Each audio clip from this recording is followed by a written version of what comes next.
Pave is a process and a system. The system includes annual maintenance. Maintenance is a critical component of the Stormwater Management BMP.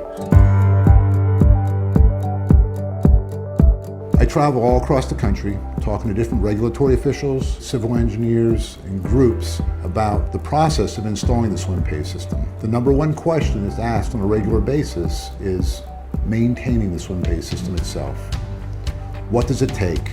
Today, we're going to walk you through the process of maintaining the Pave stormwater management system. With Pave, there's two approaches to maintaining the system. The proactive approach is preventative. When we take that approach, we limit costs and reduce substantially the potential of any clogging on the Pave system whatsoever. When we go to a restorative approach, the owner is going to be stuck with a larger expense to maintain that, and the potential of actually being fined or called out on not keeping good records of the system being maintained.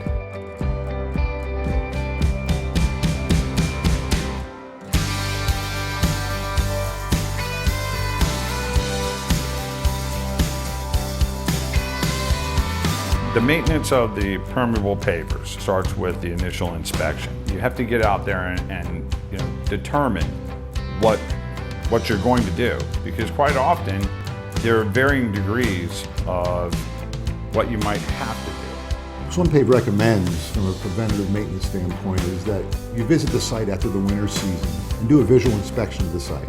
You'll be able to see the sediment and leaf buildup and grass clippings on the surface of the Pave system. Most importantly, tree canopy areas, low-lying areas of the parking lot, and the connection point of the impervious surface area to the pavering surface itself. What we also recommend they do is they implement what we call an ASTM 1781 surface infiltration test. Most stormwater manuals across North America require infiltration rates of 100 inches an hour or greater. The Pave system itself, surface infiltration rate is 449 inches per hour. So once they do this infiltration test, we're going to be able to establish pretty quickly whether the system's clogged to an extent lower than 100 inches per hour. Now remember, when we have a parking lot that's 50,000 square feet, you may only have clogging on 10% of it. We've never had a permeable paver parking lot where we had to do a large-scale removal. We've had small areas where there might have been a spill or landscape materials to get out and onto the surface. Once you've determined that the infiltration rate isn't satisfactory according to your local jurisdiction's stormwater manual, you're going to need to hire your facilities maintenance manager or a landscape contractor to come in and address those areas with the same tools he carries on the back of his trailers and his trucks already. Permeable pavers have turned out to be the least maintenance heavy of anything. Even if you did have a heavy load of contaminants, it stays fairly localized. And every case, we've always been able to back that out.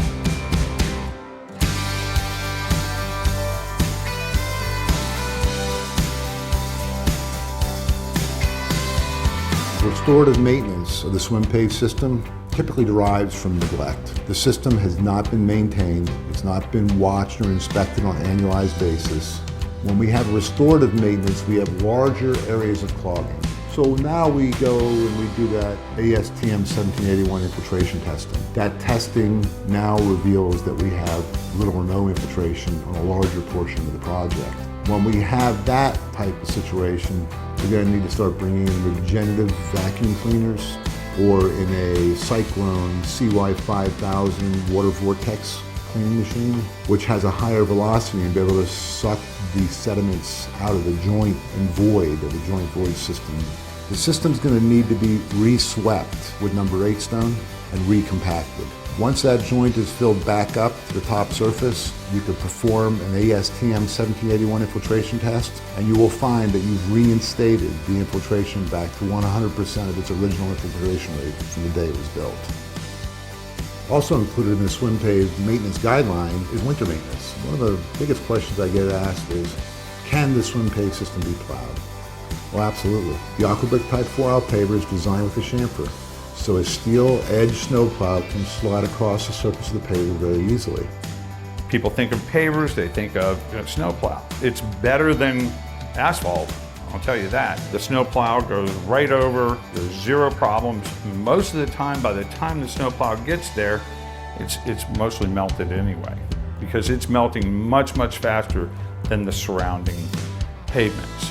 So those practical aspects of it make it extremely functional, extremely owner-friendly, and on top of it, you have your stormwater solution that is as bulletproof as any system that's out there.